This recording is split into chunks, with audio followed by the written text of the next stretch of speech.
I've got with me Emma Waddington, Robbie Graham, Emily Kemp, and Christian Michelsen, who are going to form our athlete panel for today's discussion.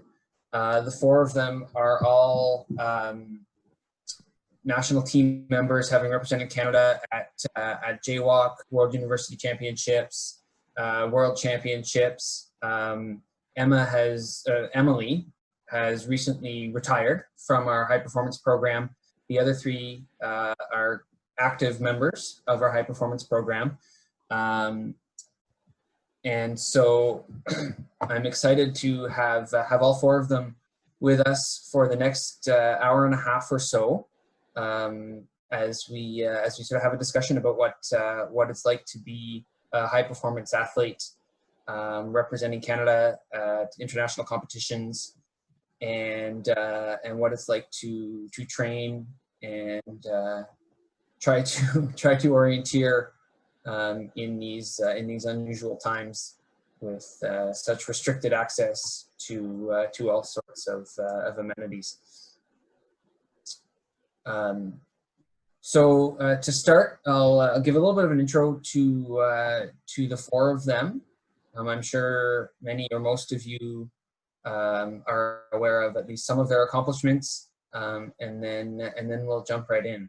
So Emily is perhaps Canada's best ever orienteer. She has a bronze medal from the Junior World Championships in 2012 in the long in Slovakia. Her best result at the World Championships level was in 2016 in Sweden. She had a 4th place in the middle, as well as a 5th place in the middle distance in Estonia in 2017 at the World Championships. Outside of orienteering, she has a bachelor's degree from the University of Jean Monnet in Saint-Étienne, France, where she moved after high school to pursue her studies and join the National French Training Center, and then after that moved to Finland, where she received her master's degree at Åbo Academy in Turku in Finland. Both of those degrees are in chemistry, and she is currently working for a company called Glucomodicum in Helsinki, where she is a research and development scientist working on a platform for needle-free health monitoring. She is currently living in Helsinki with her boyfriend and runs for Angonimen Ankuri, based in Salo in Finland. Emma Waddington is 22 years old. She has just completed her degree in kinesiology at McMaster University, where she conducted some research on orienteering, brain function, and neurodegenerative diseases. While at McMaster, she was racing varsity cross country and raced at University Nationals in her final 2 years. Emma has also been training and coaching with her club Don't Get Lost, and helping out their kids program, Adventure Running Kids, since the program began in 2010. She has been on the high performance program since 2015, has raced for Canada at 4 Junior World Championships and 4 World Championships. At her final Junior Worlds in 2018, she placed 6th in the sprint race to make the podium and was 8th that year in the World University Championships sprint just a week later. I was there as coach for that particular race, and it was extremely exciting. The whole team was very excited for that result, which, other than Emily's medal that she received, is the best ever placing we've ever had at a Junior World Championships race. Robbie attended Carleton University and received a bachelor's degree in computer systems engineering in 2018. There he competed on the varsity Nordic ski team and cross-country track and field teams. Currently 23 years old, he works now as a software developer at a company called Sienna in Ottawa, which is a telecommunications networking company. In terms of his orienteering results, Robbie has been a high performance program member since 2013, during which time he has competed at 3 Junior World Championships, 2 World University Championships, and most recently at the 2019 World Championships at his first international event at the senior level. At last year's Canadian Championships, he placed 3rd in the middle distance and 2nd in the long distance, and he is also involved in orienteering through being a co-founder of Orient Meming, the most popular orienteering meme page on Instagram. Worth noting that Emma is also involved in that site, So very cool to see them get involved in different ways in the orienteering community. Christian has competed at Junior World Championships from 2016 to 2019 with highlighted results of 32nd in the sprint and middle and 46th in the long in 2019. These are among some of the best results Canadian men have ever had at Junior World Championships. Currently 20, so just moving into the senior ranks. Christian moved to Växjö in Sweden in 2019 for orienteering, as well as to study math at university, but unfortunately was not there very long before having to come back home to Canada due to the COVID-19 pandemic. So that's a quick summary of our 4 panelists, and you will undoubtedly learn more about each of them through the duration of our conversation here.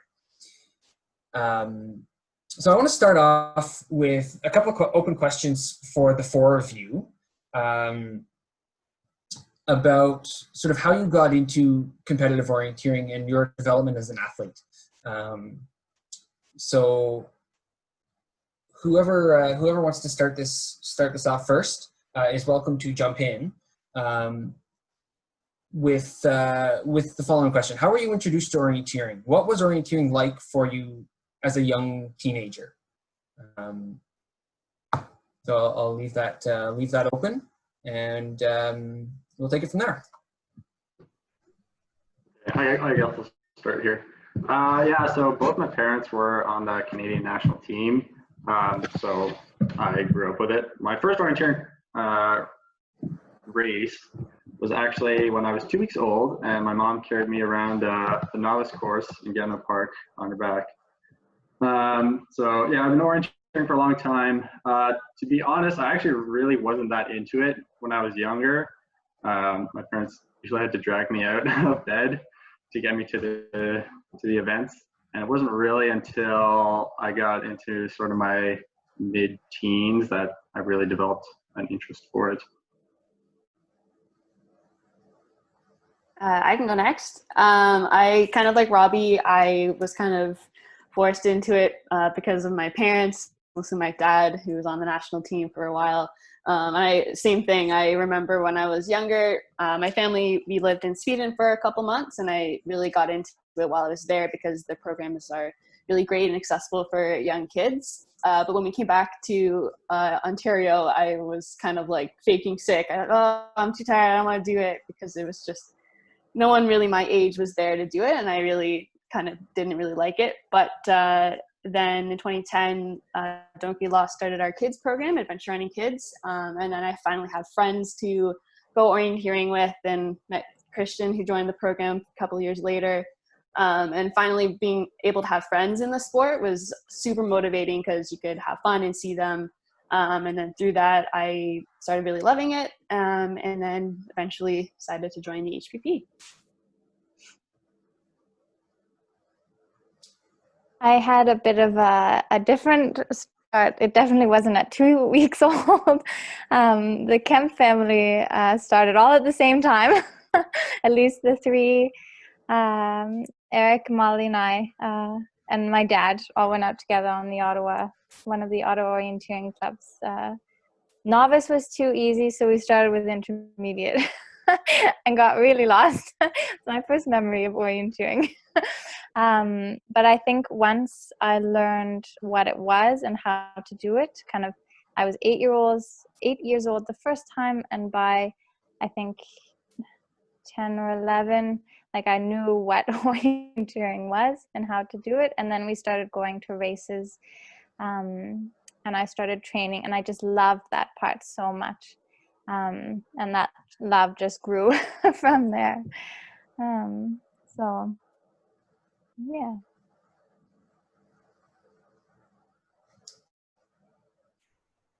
Okay, I also started, well, I guess I'm from Hamilton, so the kids program that Emma started doing, I started that when I was 12, 13, I don't know, something around there. And then I just running to don't get lost. So there's like a component of orienteering, running around the forest, playing a game, something like that. And then I just kind of stuck with the orienteering because I enjoyed that. And the COCs in 2013 were in Hamilton, so I ran those when I was 14, and then I just kind of kept going with that because it was fun. I enjoyed it. So that was about all I have to say on that. Yeah. One of the elements that I pick up from what a bunch of you have said is that element of having friends in the sport. And I know for me, when I was growing up and becoming a competitive athlete, that was certainly true. Being able to compete with, at the time in Ottawa, it was Emily and her brother Eric and Robbie Anderson and myself. Were kind of a bit of a group that would do a bit of training together, and we'd always see each other on the weekends at the events, and certainly has kept me involved. And I certainly wouldn't be where I was now if it weren't for that. So I don't know if any of you guys have anything you want to add to that, but I think it's an interesting concept that I think, as very much an individual sport, is something that we need to realize, is that yes, it is an individual sport, but it is the social aspect of it that is really what keeps people in it, right? Interesting that it's kind of you all came into the sport in different ways, but it's a common tie between your stories there. Yeah, I think one of the important things about having the social interactions within the sport is just hearing other people's perspectives on a lot of different approaches to different parts of orienteering, like in your race route choice and just the way you handle different terrains and stuff like that. Having all these different people that you've met, whether it's in your own club or within Canada or some of the international friends have made, I think that social aspect, just for friendship, but also just for developing skills and hearing different perspectives, is really important. I also think that kind of going through experiences together creates quite strong bonds. In being a young athlete in Canada, going to Canadian championships on the other side of the country, having the SASP training camp, like all of those were experiences that I got to do together with other kids my age that were doing the same things and interested in the same thing. And I've also seen something to a greater degree in countries like France, where they have programs, from middle school all the way through to senior elite team. So they're growing together and they're growing up together and they're going through all of these experiences together, and they're like this family when they get to do so much. So I agree, it plays a really big role. Yeah, absolutely. I think that's something that we as a community and as a country need to continue to think more about, not just letting it develop on its own, but taking an active role in developing that if we want to keep bringing young athletes into the sport, both on our competitive track, but also just recreationally as well, right? So, and true of all ages as well, I would wager.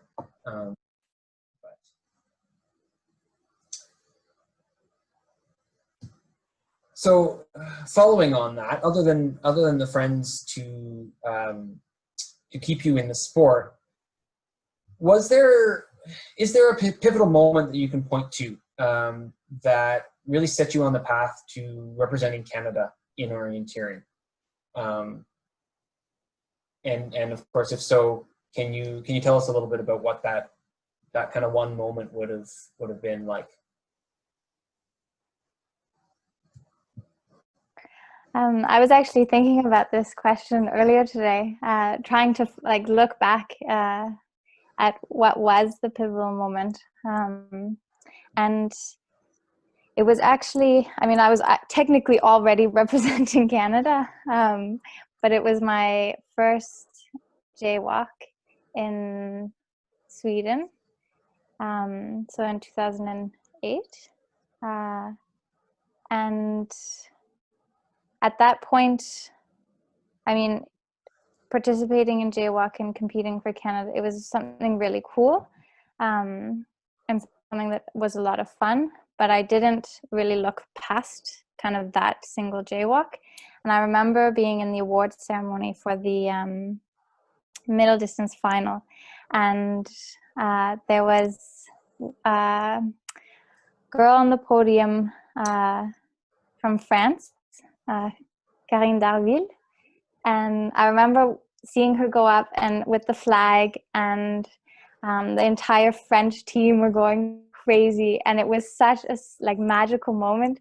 And then at that time, I just thought, one day I want to be up there, and that kind of was the inspiration to continue competing for Canada and to put so much into competing for Canada. Nice story there, Emily. I'm assuming that you've sort of kept in touch when you moved to France with and saw, I don't remember the name already of the athlete. Karine, yeah, we trained together for a few years, so I think I told her that story, and she thought it was really funny. Yeah, that's a special memory. Yeah, I bet. My story is a little funnier, I think. For me, I don't think it was any one big moment, but I think over the years, attending some of the SAS Peeper camps and hearing people's presentations and fun stories of not so much the races in particular and the time actually spent preparing and racing for some jaywalks and walks and stuff, but I think the funny stories that people hear coming from that, and one of them, I think Molly Kemp is actually on the chat right now, but I remember a presentation, Molly saying when she sprained her ankle and ended up with a full leg cast from the hospital, and I don't know why I remember that, but I thought it was hilarious, and I'm like, man, that sounds like a funny thing. Like, imagine like experiencing that with all of your friends. Like, that just sounds fun, and I want to do that. Doesn't have anything really to do with orienteering, but yeah. But those are the experiences that make it fun, right? Yeah, exactly. I mean, we all enjoy the orienteering itself, but there's obviously so much more to it. And just as a asterisk with that story, for anybody who has never heard about it, it was just an ankle sprain, and the Slovakian healthcare were just being extra precautious. But the next day, we were able to see a physio, and he removed the entire cast and did some taping, and it was fine. She was running the relay, so no worries. So that story was 2012 Slovakia, right? Yeah. So my pivotal moment is actually Emma from that same SAS Peeper camp, from very same presentation, and it was actually Emily when she was talking about her bronze medal race there. She was talking about the terrain and how these big depressions and her podium race and all her experiences, and I was just so amazed. I thought, wow, that's pretty cool. Maybe I can do that someday. And now here we are, 8 years later, and Emily and I were just at the World Champs together. So I don't think when I was back in 2012, I don't think I ever would have thought I'd be in this position right now. But I'm really happy that I am, and thank you to Emily for being my big inspiration, I suppose. You're welcome. I can't actually really think of any like single pivotal moment that like led me to competing for Canada. Like, I think most of it is I just enjoy the sport. But I would say, like, I think for me to run my first jaywalk, I remember in 2015 Jan was going, and I remember being just kind of slightly annoyed the whole time that after I kind of been running against Jan all time the previous year, and I hadn't applied, and he'd made the team as well. And I just remember being slightly annoyed and just kind of wanting to train to make the team the next year. And I think that started a bit, but other than that, I can't think of a single moment. But yeah. Friendly competition. Yeah. Yeah. Competition. That's like a lot of it. But still involving other people, right? Which is kind of a theme that we've been coming back to throughout so far. So next, I'd kind of like to move on to the topic of training and what it's like to be training at the level that you have all been training at for years now. So can you describe for us what a typical week of training looks like? And I know that it's going to depend if it's a week in the specific prep phase for competition, or in your base training phase in the winter. So I'll leave it to you to decide how you want to answer that. But roughly what does a week of your training look like?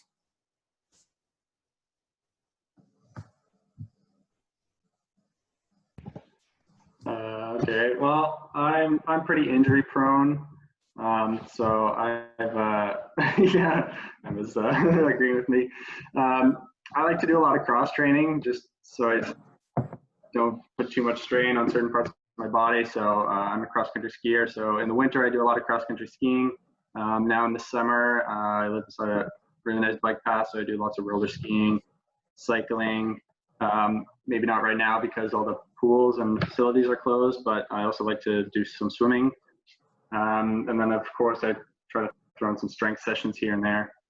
And yeah, depending on whether it's base training and I'm doing long activities or if I'm doing intervals, I usually like to switch things up again and keep things interesting. Yeah, for sure.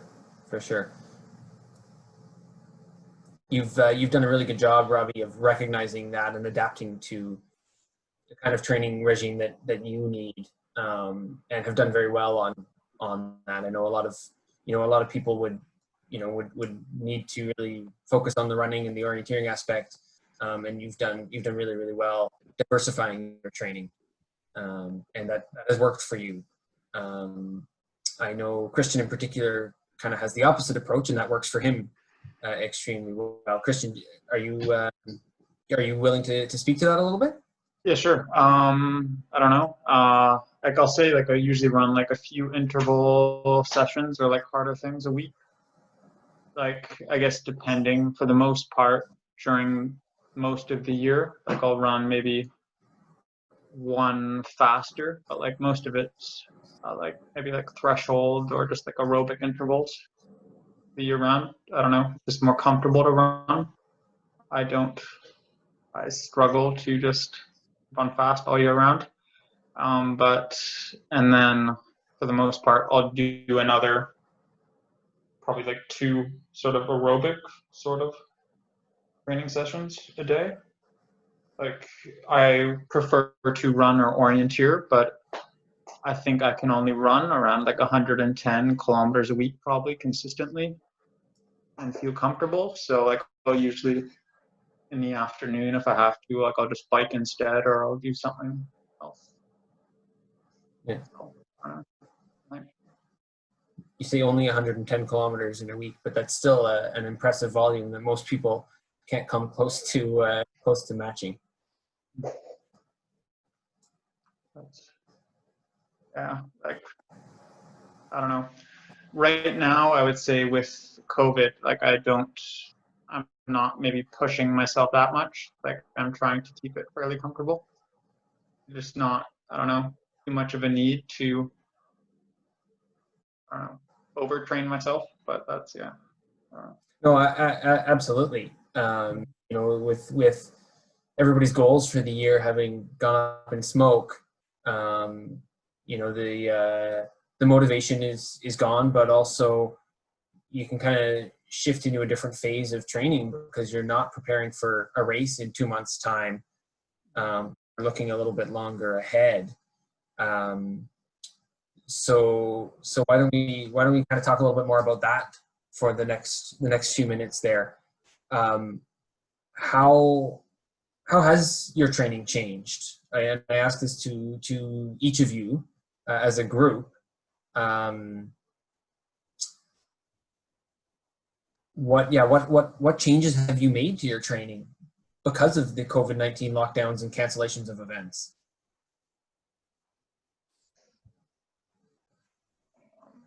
I guess I can start with this. What changes have I made? I would say more. I just now train what I enjoy to do or I want to do. Like I don't, if I don't necessarily feel like training a day, like I just won't push it. Like I don't know, for a week, like I just kind of think of what interval sessions or what trainings I want to do that week or what's fun, and that's what I do. I'm still training. That is all. I think that's really important at these times, is focusing on training for enjoyment. Obviously, it can be difficult to be like, oh, what's the point of actually doing anything at these times? But I think if you are going outside just purely to enjoy it, outside safely, obviously, I think that's kind of what approach I've been taking as well. I've kind of decided to take this time to, like Robbie mentioned, I'm also very injury prone, taking this time to kind of resort back to some base training, making sure my body is healthy as it can get, really getting a head start on being physically set for whenever anything starts happening. And once we know this, then obviously starting again into some longer intervals and that kind of period of training, and then depending on what race will be happening, getting into specific training. But right now it's purely base training for enjoyment, with a big focus on strength and general rehab and all that jazz. But I think it is also easier in the sense that there is not really anything else to do. So I just kind of train because that is what I have to do at the moment. Out of boredom. Yeah.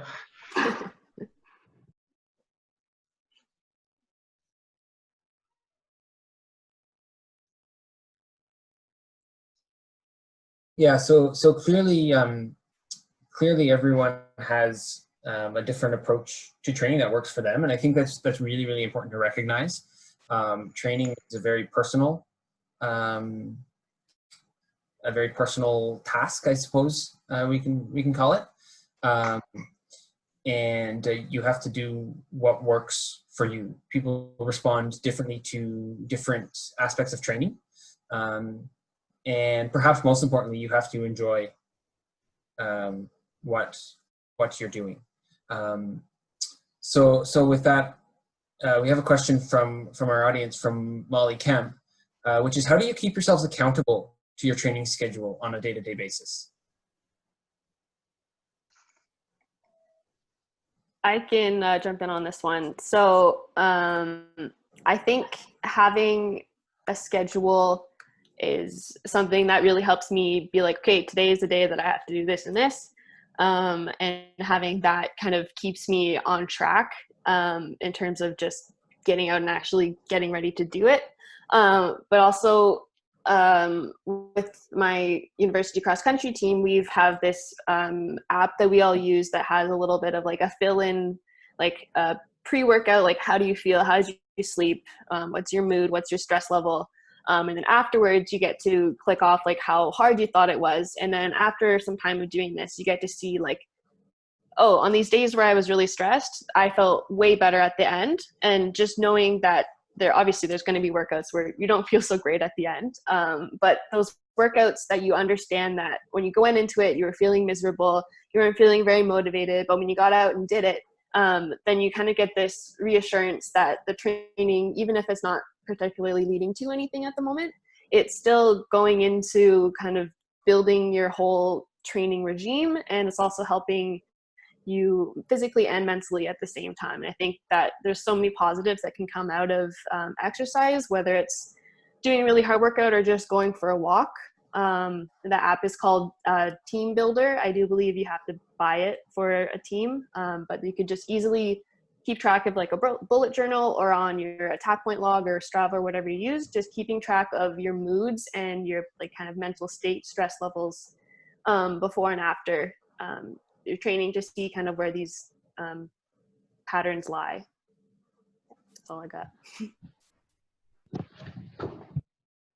I find the best motivator for me is other people.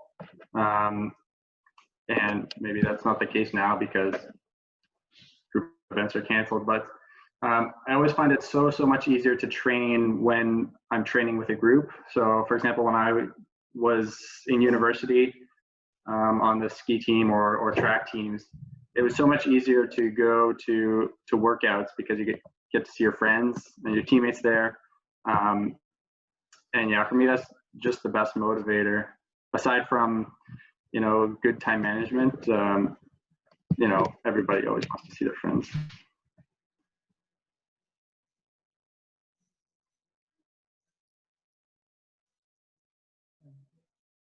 So we've had a few questions coming from the audience while we're talking about training here.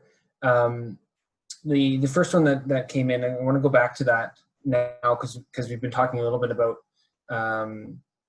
how some of you are injury prone more than others. And that's a question from Brendan Dugan. Are there any tricks to run without pain? Emma, you have a little bit of background with your kinesiology degree. Do you want to maybe say a few words about that? Yeah, so guess I can put this 4 years of work to use right now, I guess. So I have some experience with this both through kinesiology and also personally. Basically since about grade 10 or 11, I've had this weird issue that kind of has migrated into tendonitis, into a stress fracture, back to tendonitis, kind of went away and it came back. And it's always kind of been, at first it was very limiting, of course, when I had a stress fracture. And I kind of noticed that big changes in training are obviously something that can, sorry, just reading this chat, it's really funny. It's very difficult for your body to adapt quickly to big changes in training. So if you are, maybe I found when I was going to university, I was put right into this big group training program and everyone was running, like Christian said, like 100 and 110 kilometers a week. And I was struggling going even 80 kilometers a week. And this is when I discovered that not everybody is one size fit all for any kind of training program. And part of being an elite athlete is kind of discovering on your own what works for you and what doesn't. So the thing I found most important for me was to implement quality running workouts with lots of low level, easy cross training. So in my first year in university, I spent at least 3 hours a week in the pool, water running, completely bored to death. But this is something that you kind of have to accept and kind of embrace the cross training. Not everything can be running all the time if you are kind of injury prone. And along with that, it's important to note that if you are doing a lot of cross training, it doesn't mean that you're not going to be great at running or at orienteering. In my third year at university, I was 51st in the university national championships for cross country, and I was only running 3, maybe 4 times a week. And I was workouts and a long run. Everything else was cross training. Meanwhile, my teammates were doing double runs every single day and like a 2-hour long run every week. So it's obviously not one size fit all if you're looking at in terms of running and cross training. But other ways, obviously getting a head start on any like rehab exercises, getting really strong feet and arches is where everything starts. So if those are strong, then chances are you're going to be able to kind of align everything else and hopefully decrease any issues that could come from that. But really getting into those like runner specific exercises, strengthening the core and the glutes and the feet, everything that can count towards that. So I hope that answered your question. I know Emily might have some other things that she's worked on from previous injuries as well. I don't know if you want to touch on that. I am not professionally qualified as Emma, but just from my own experience, definitely knowing kind of where is the pain coming from, and could the source be somewhere else than the pain? As an example, sometimes I would get sore around my knee,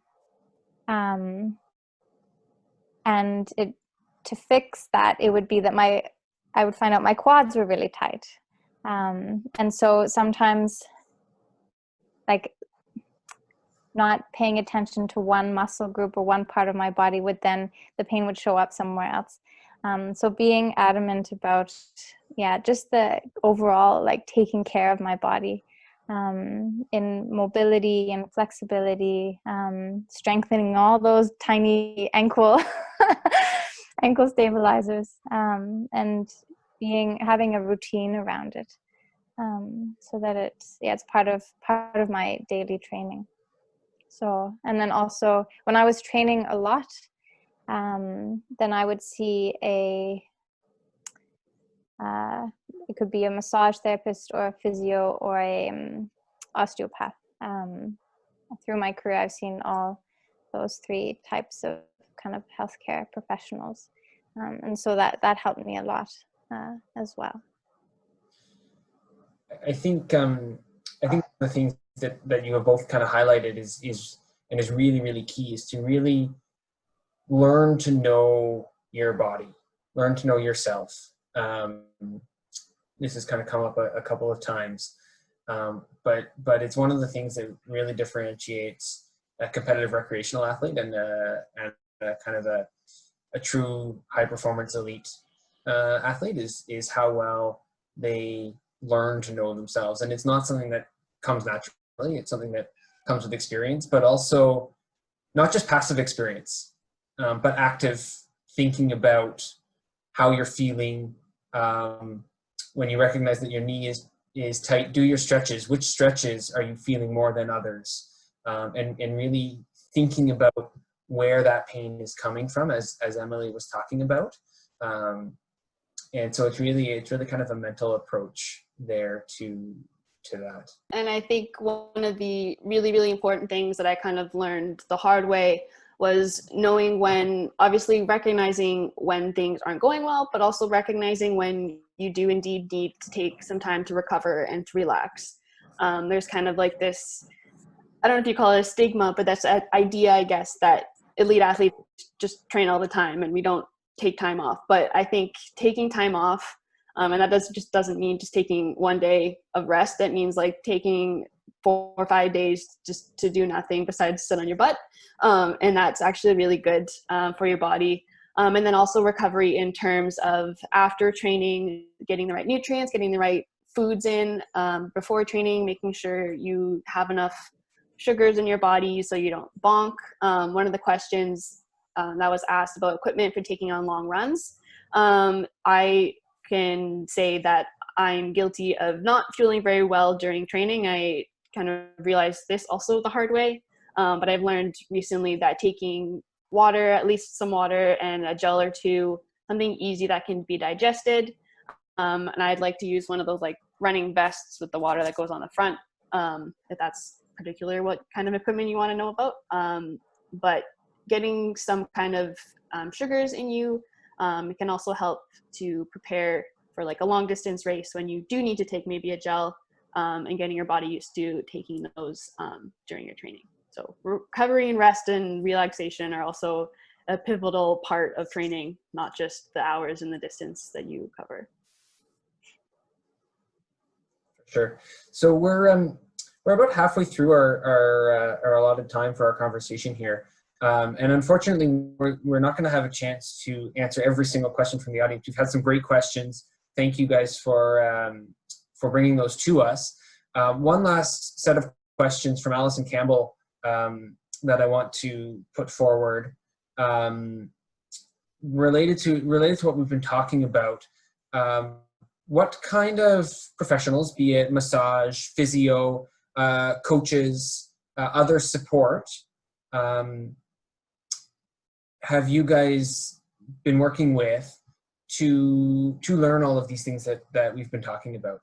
Or how much of it is self-taught? How much of it comes from orienteering coaches versus coaches through university or some other team, or where that may come from? Yeah, I got most of my knowledge from university coaches and physio people. I've also read a couple books. There's a good 2 books written a long time ago, so they're a little outdated. But there's a lot of sports science, kinesiology type books that are out there. A lot of good information.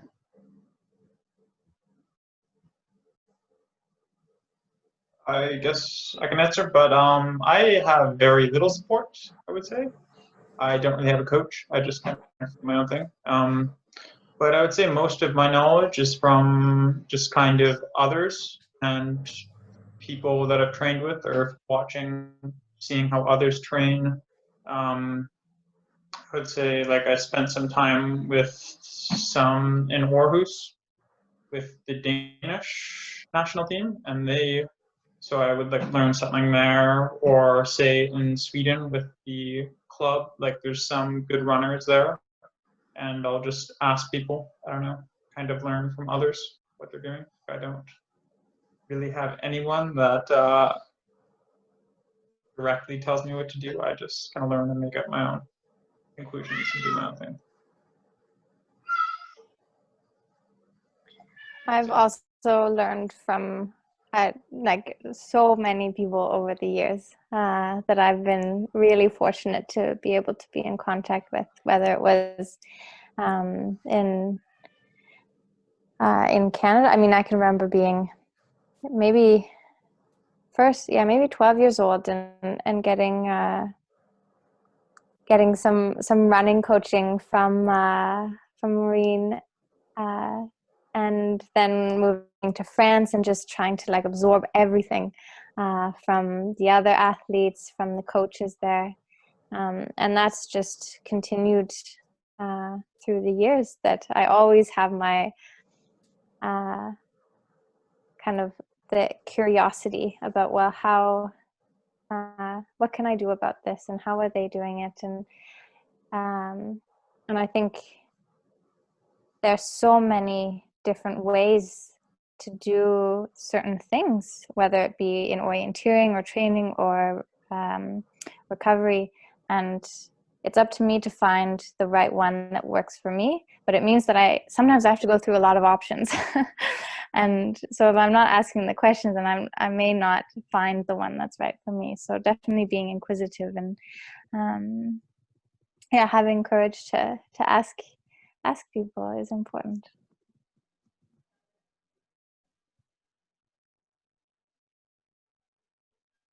So we kind of have a variety of things. I think one of the areas that orienteering in Canada needs to continue to develop and work on is the coaching and support for the athletes. And I know it's something that is being discussed at Orienteering Canada. And unfortunately, we have limited resources to work with on that front. But that's an area that I know would really help all of our athletes, and is something that is important to continue to do. So I'd like to sort of transition into the racing piece with a question about your mental approach and your sports psychology and your preparation for major competition. And so I'll ask that you each take a minute to speak a little bit about what sports psychology, mental training you do in general, and also what you do for more major competitions that are sort of the pinnacle of your season each year.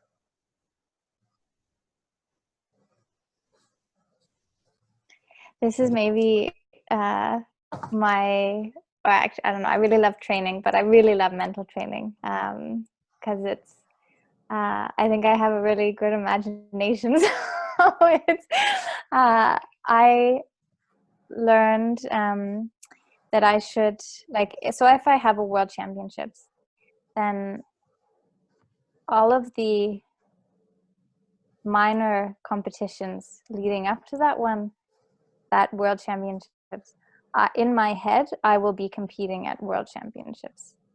I might be in Spain in a sandbox terrain, but in my mind, I'm running in Strömstad in Sweden. And for me, that was a way of getting used to that feeling of, okay, this is the race. Everything is on the line. Being able to perform with that feeling. And so that when I got to the actual world championship start line, I could tell myself, okay, I'm ready. I've done this before. I've done this countless times before. And all I have to do is execute. So that was a really important kind of exercise to do. And I also, I don't know, I got all excited about world championships. Visualization was a really big part. And also being able to calm myself down. Because I can get really excited about kind of this race, but that can very quickly turn against me, where I'm too much focused on the finish line and not about all the orienteering that has to come beforehand. So being able to catch those thoughts and be like, oh, I'm at the finish line. Okay, come back. I'm at the start line with my map. What do I do? And just playing that over and over again so that it becomes like second nature. So yeah, I have so many things. I could talk a really long time, but I'll keep it there. Thanks, Emily. Yeah, when I'm preparing for a big race, I like to do a visualization, as Emily mentioned. Especially if you can't get out orienteering a lot. I find visualization is super helpful.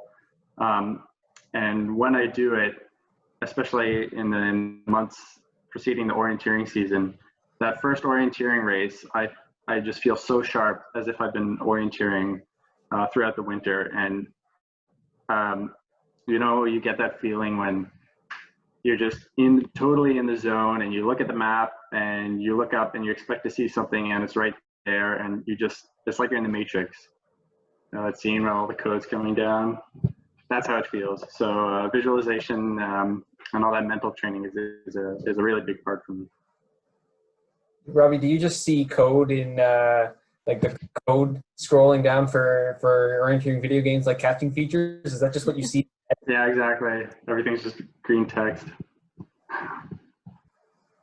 I think another really important thing that I've learned to focus on is obviously it's incredibly important to visualize the race process, but I also think it's really important to kind of visualize yourself going through like your morning routine. Like I like to make my race plan in the night before, and then I'll visualize like each part of that, like myself waking up and going to get my breakfast and packing my bag and everything, all the way up to visualizing myself getting into the start block, myself visualizing picking up my control description. Like every little tiny minute detail that you can visualize and get used to can help calm you down, as Emily said, is also really important. So I think focusing on every aspect of the race, not just the racing itself, but everything leading up into that start point when the timer goes off, is also really important.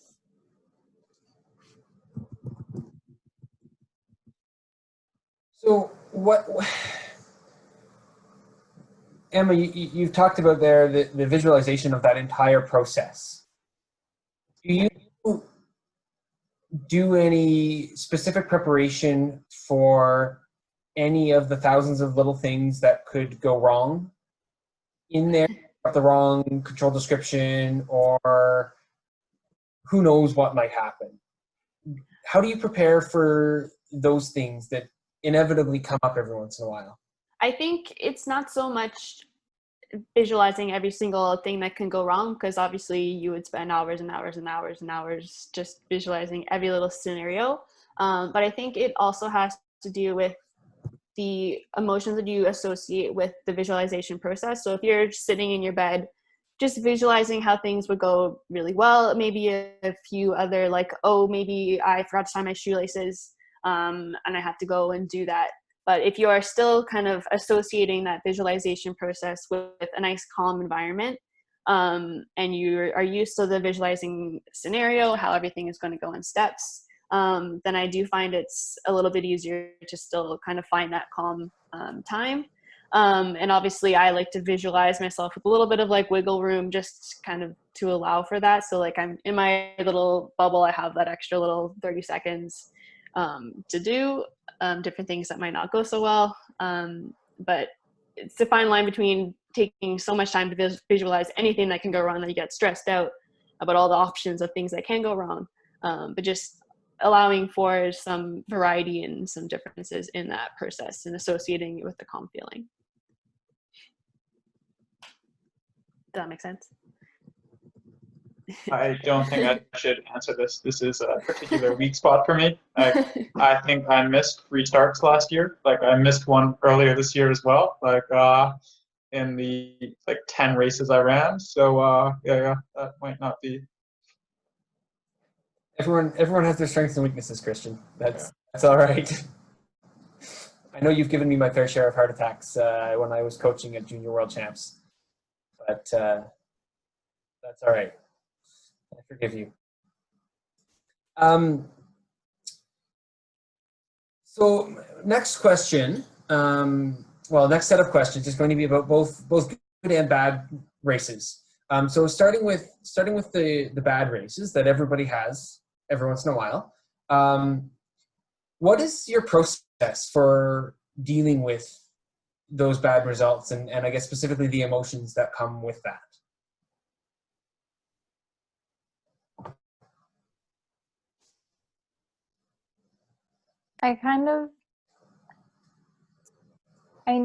Bad races, it feels too much like a label that like this is a good race and this is a bad race. Sometimes it's like it's not such a clear differentiation. I like to think that like if something doesn't go the way that I would have wanted in a race, basically it's that I think that, okay, I would have wanted to do this differently. And it's about looking at it and kind of re-executing it in my head of what should I have done differently, and not beating myself up about it, that I should have done it like this, like what a disaster. I don't think that's not constructive. What really helps me is looking at it from a kind of without the emotions attached to it, that okay, this is what happened, now I'm going to do it correctly, like visualizing again of this is where I would have turned, or this is where I would have checked my compass again. So then that's my action of trying to be better next time.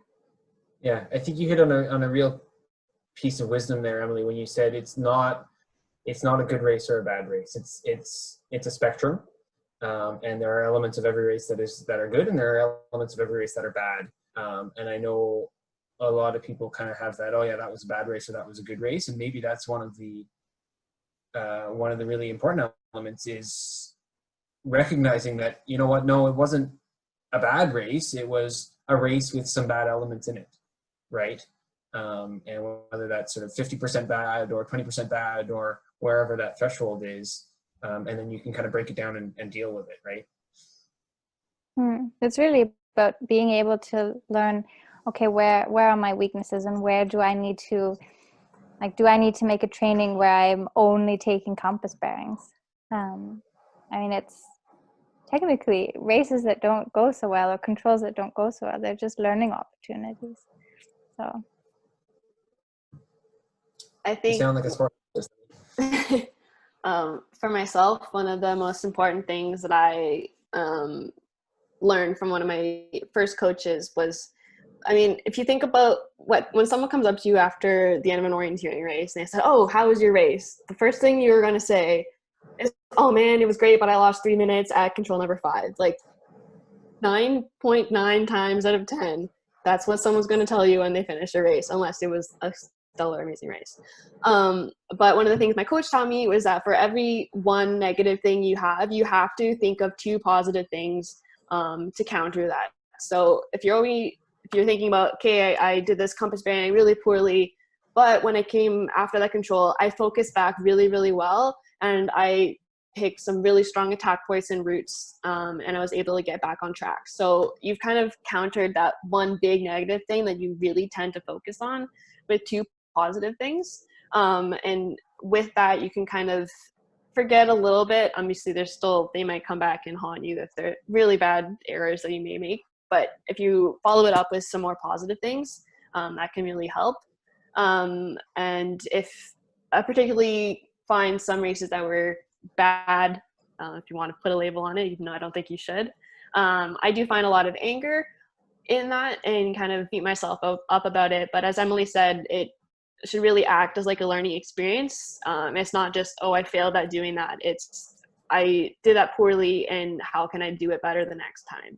And kind of focusing on these aspects. And then after that night, when you go to bed, that race is over. You can't do anything about it. So I kind of put it out of my mind, and I allow myself that little time period between the race and bedtime to dwell on it. But then the next day is a new day. And I think of it as a learning experience rather than a bad race. Yeah.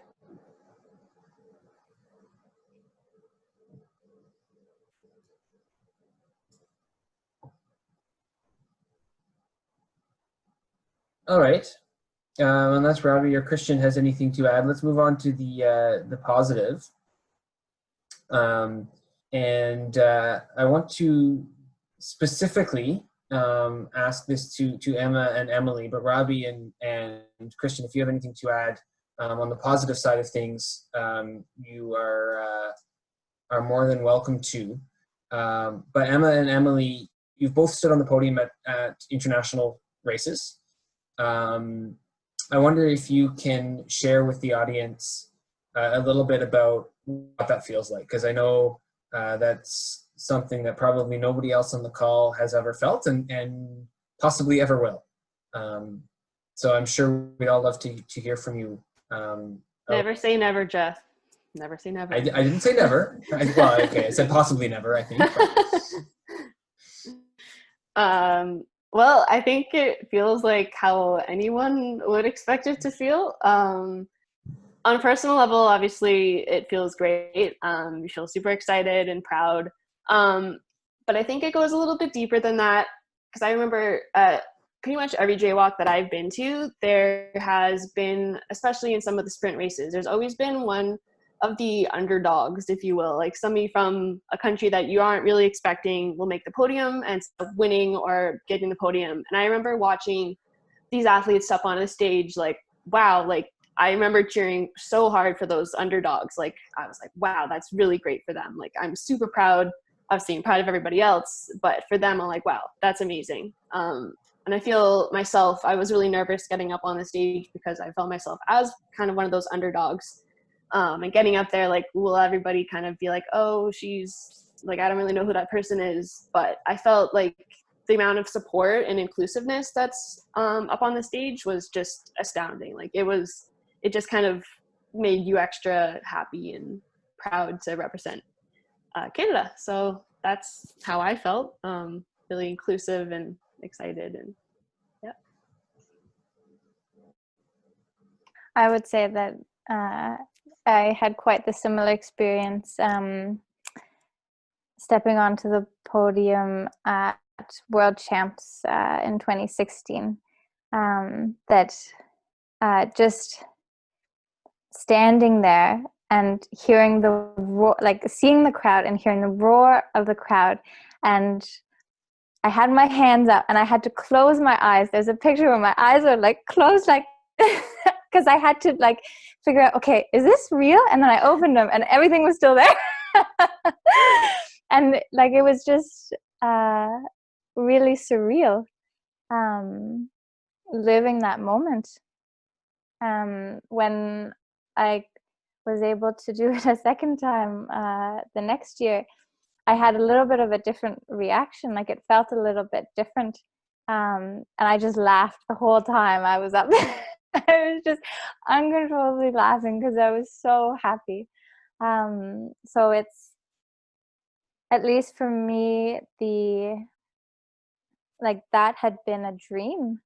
And that had been like a focal point of getting through like the last kilometer of a 10K time trial, or like the last interval of like hill reps.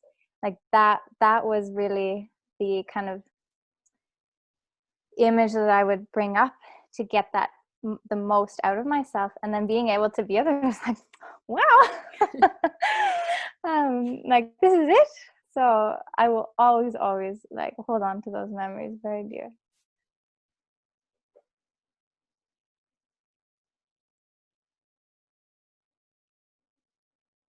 For sure. Robbie and Christian, you guys have stood on podiums at Canadian Championships and North American Championships races. Do you guys have anything to add from your perspective? Can't relate. Yeah, it's not really the same thing. Fair enough. I'll be damned if I don't try. That is a good attitude. So we have another question from the audience that I want to put forward before we move on. Again, from Allison Campbell. Do you have a good tool or template for this reflection of races, or anyone you specifically talk to? And I believe this came through when we were talking about processing those quote unquote bad races. So I think with that lens in mind, are there any tools or templates that you use post race? Yeah, I use Attack Point. I'm sure many of you have heard of it. Online orienteering training log.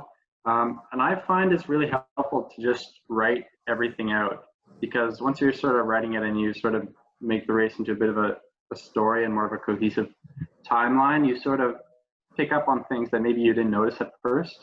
And it just makes things a bit more clear, and so you can reflect on it easier. Also, you can go back and look at how your past races went and what things you notice, and it's really helpful for when you're deciding on what you need to improve on.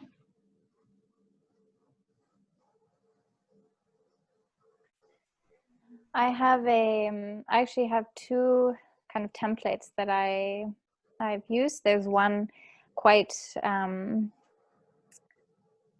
it's kind of like larger scale, more involved set of questions, kind of along the lines of what did I do well, what could I do differently, and it kind of goes on from there. And then the second one I got from an orienteering coach here in Finland, and the other one, which is a little bit like light version, is from a sports psychologist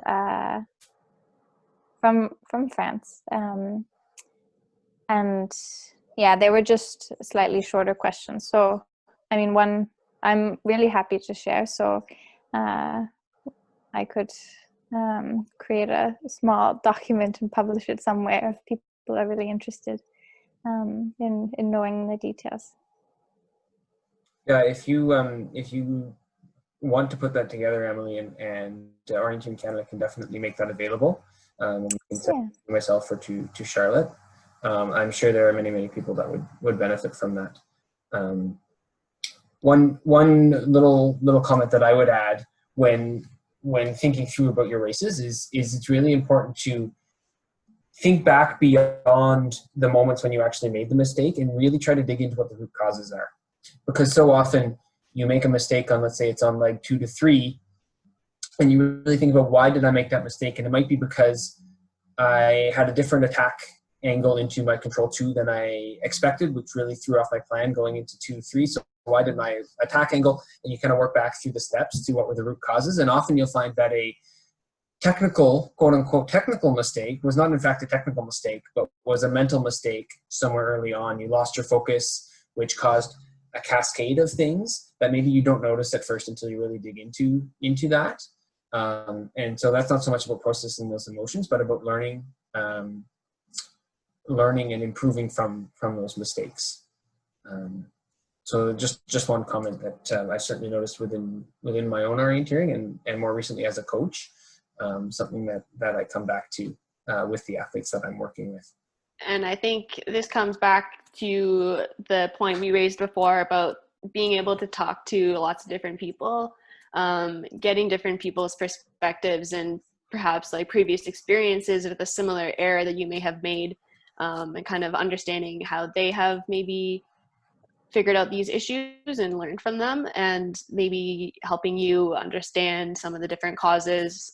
Just talking to a lot of different people can always really help that. If you're not just thinking through your thoughts on yourself, you might not get very far unless you kind of see the issue in a different light would be important. For sure.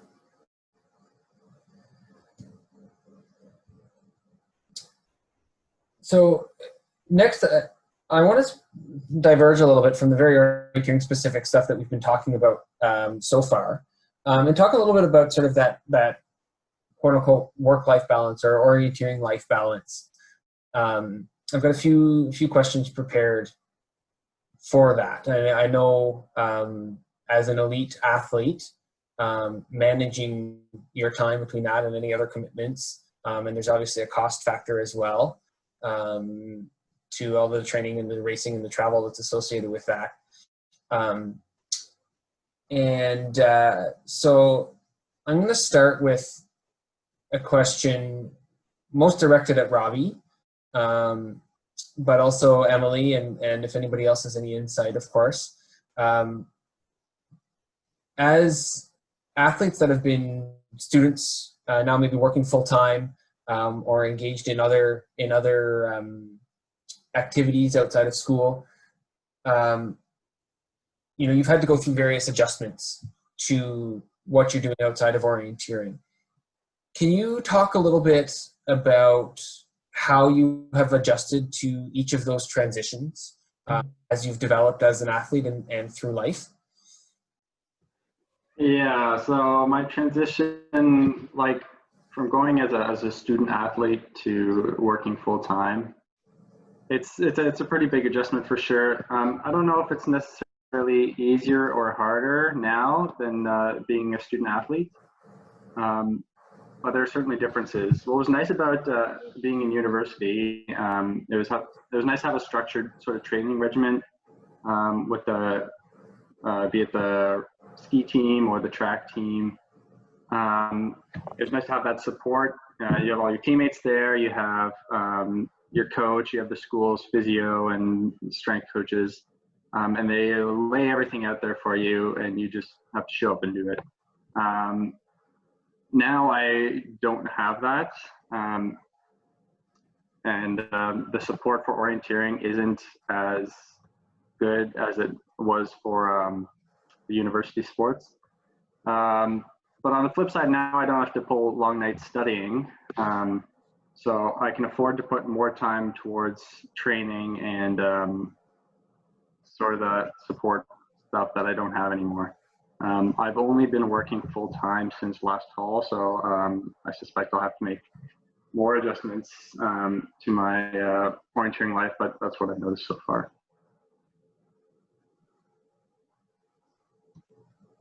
I studied for a long time.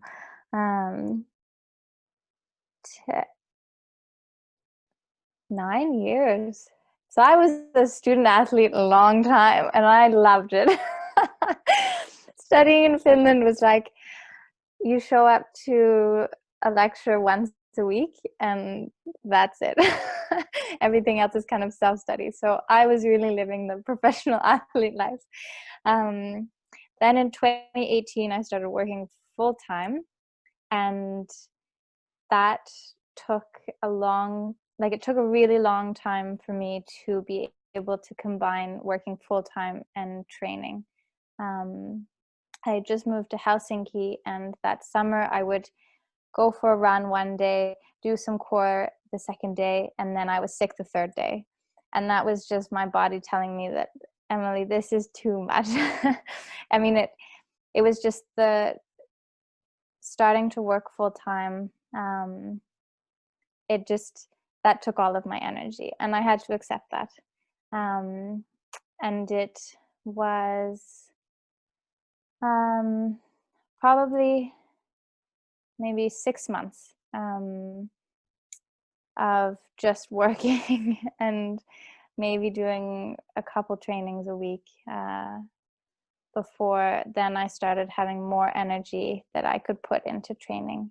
But it was a lot of listening to my body of what is like kind of building up and what is just digging down. And when I dig down, that's when things break and I get sick. And so being able to differentiate between the two of this I have energy for, and no, this day I should take it easy. So it was about accepting and learning this new kind of lifestyle. But now like I can train every day, and I like to train before work, so because then I can go to work and put all of my focus there and know that, okay, I've done my activity. Sometimes I also go after work if I just want to get fresh air, but if I'm doing like a key training, I like to do it in the morning so that all my focus can be on that.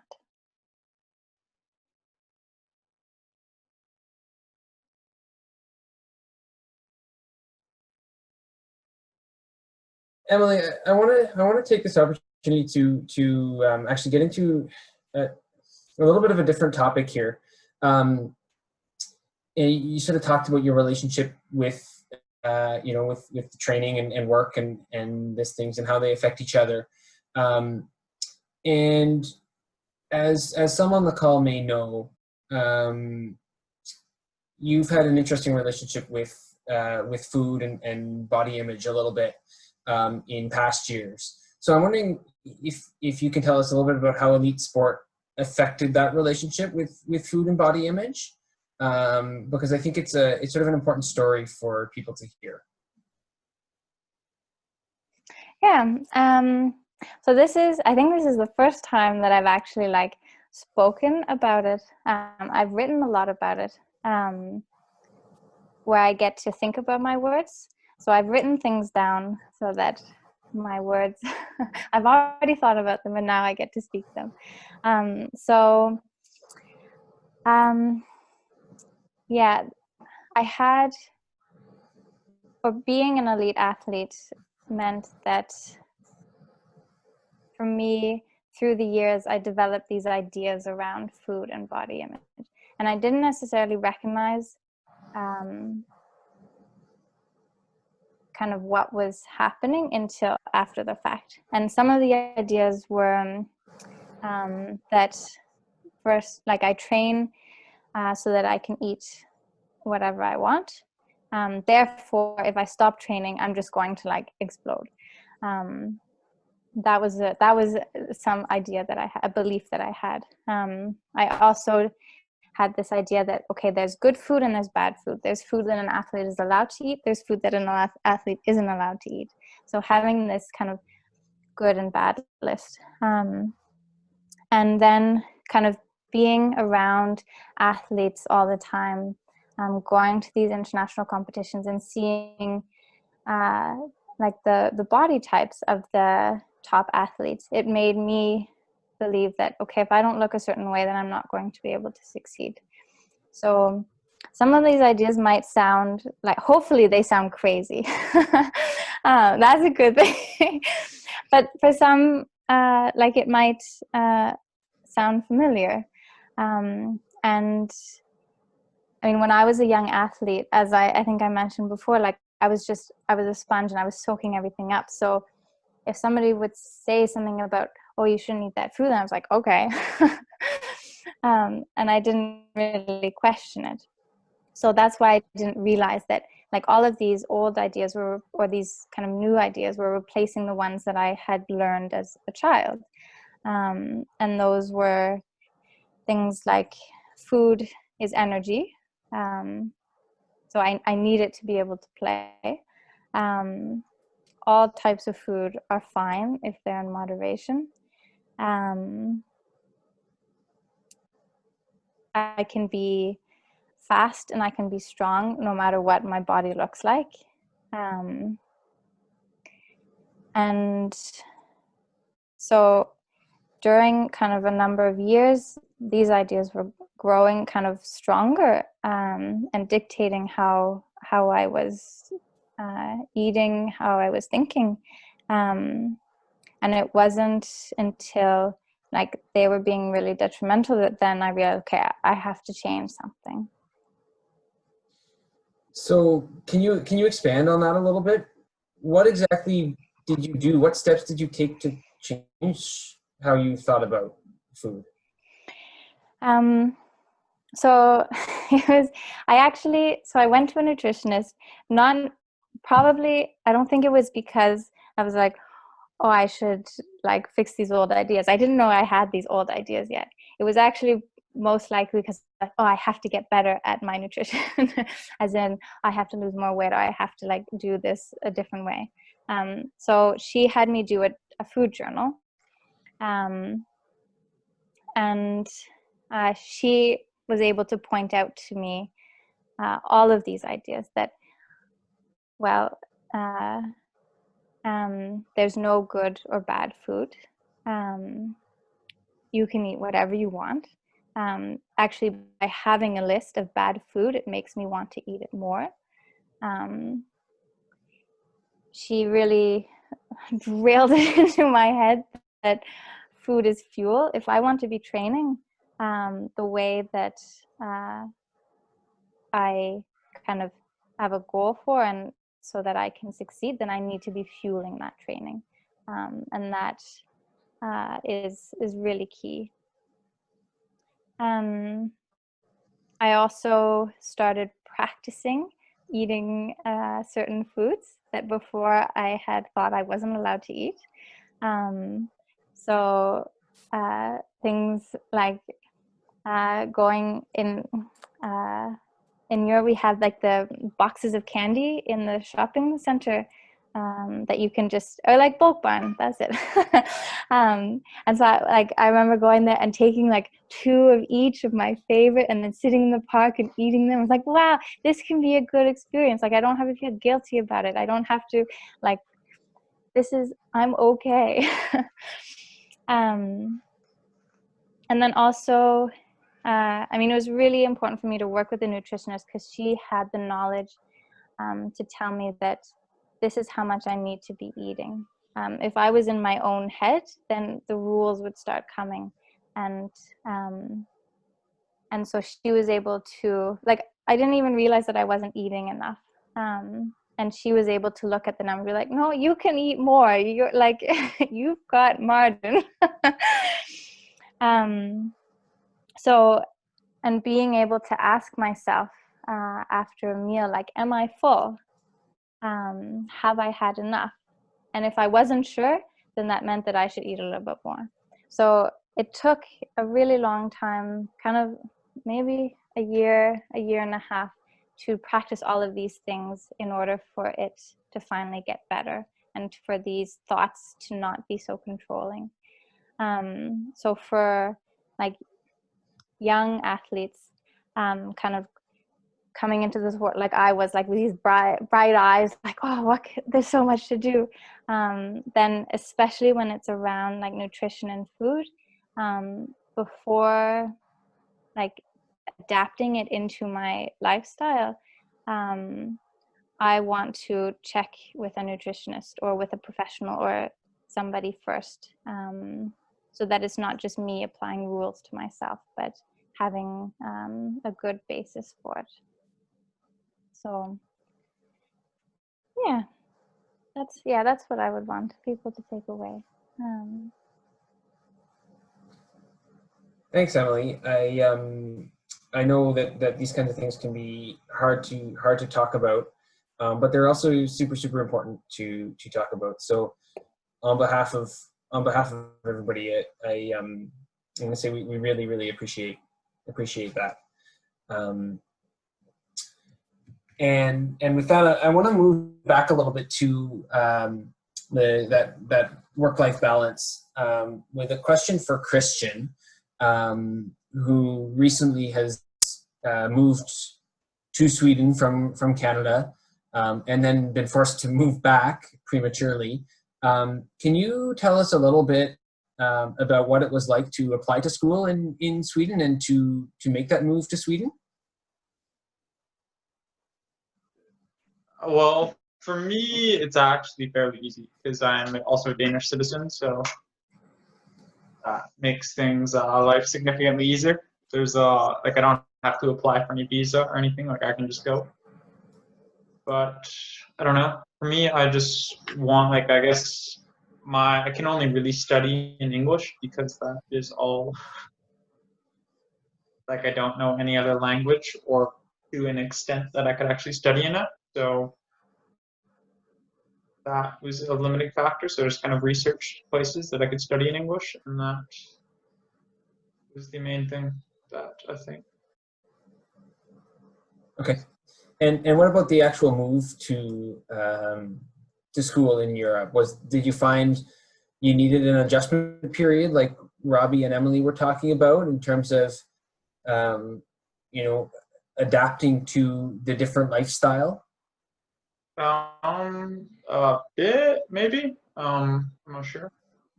I just kind of train, and then maybe there's a bit. I think maybe the first few months, I actually had to make sure that I actually did work and not just went and ran. I think that was maybe the main thing. But I guess for me, it wasn't too hard to actually move because I still do have some relatives, say in Denmark, and then in very South Sweden near Denmark. So the moving is maybe a little easier for me. You had the support there, mm-hmm. which is so important, especially when you're moving so far away from home, right? To have those people that you can lean on, or that for sure. And what about the day-to-day training environment? And I know several of you have lived in Canada and in Europe for anywhere from a few months to multiple years. What are you at now, Emily? 10 or 11 years in Europe. Can you speak a little bit about the difference in that day-to-day training environment in Canada versus in Scandinavia?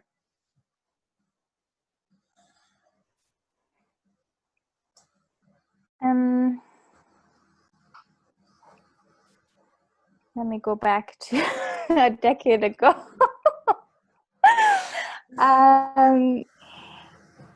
Let's see. Well, when I've been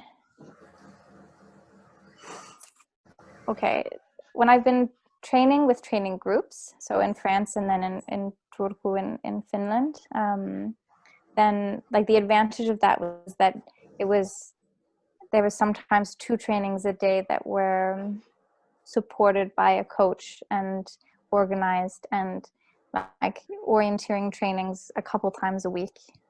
So there was a structure there.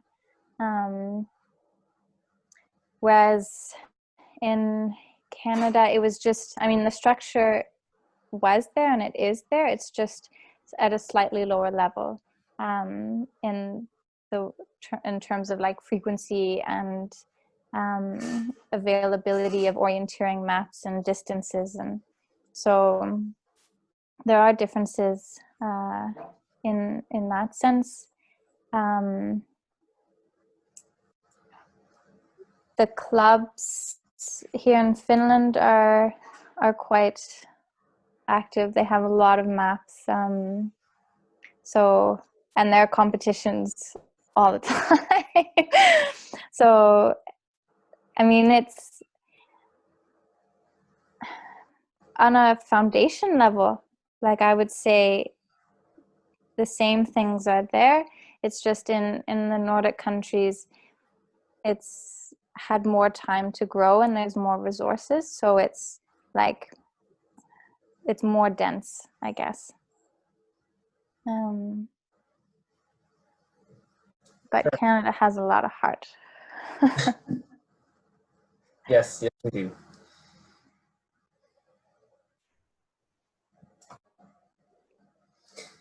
All right, so we're basically at our 90 minutes now. So I want to wrap up with one question that I'm hoping each of you can answer, and that would kind of bring it right back to the start of our conversation, where we were talking about how you got into competitive orienteering. So the question is this: if there was one piece of advice you could give aspiring young orienteers, what would it be?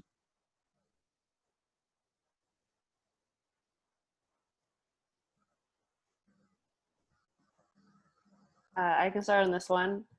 I think going along with a lot of our stories of kind of having these stories and experiences that we've all had, I think the most important thing is to build experience. And that doesn't mean like have a lot of really great races under your belt. It can be like an experience can be anything. It can just be like that one memory of the time you were wandering around in Harriman State Park and you came back and someone said, "What the heck happened to you?"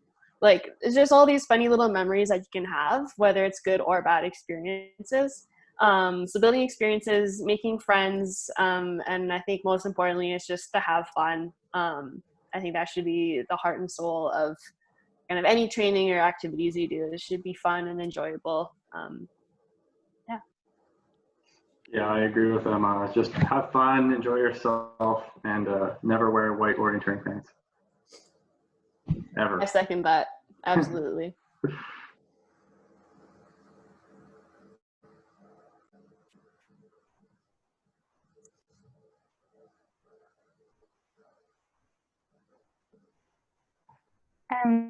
I would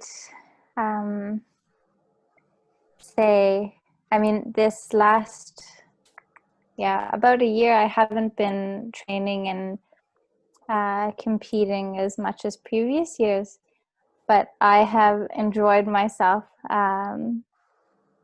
immensely, and not because I can just do whatever I want. I'm still doing the same trainings that I would do if there was a big goal, but I just I love to train and I love to play outside, and whether I have like a world championships goal or not doesn't really matter for me to be able to do that, and so being able to, I mean, that's how I felt when I was 12, so being able to hold on to that, and I mean, it's possible to have these big goals and these big ambitions, but holding on to the kind of feeling of I'm out here to play and to learn, and then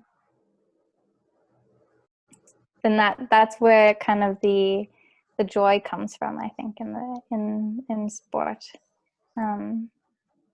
So hold on to it tight. Yes, I would agree with everyone. I think just having fun, and then maybe I would also say that it is probably important to have a certain amount of like positivity when looking at your races, because I am very bad at that.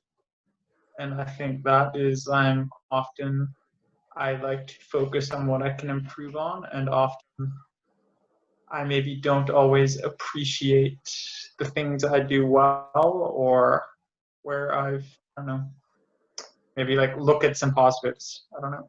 But, yeah. For sure, for sure.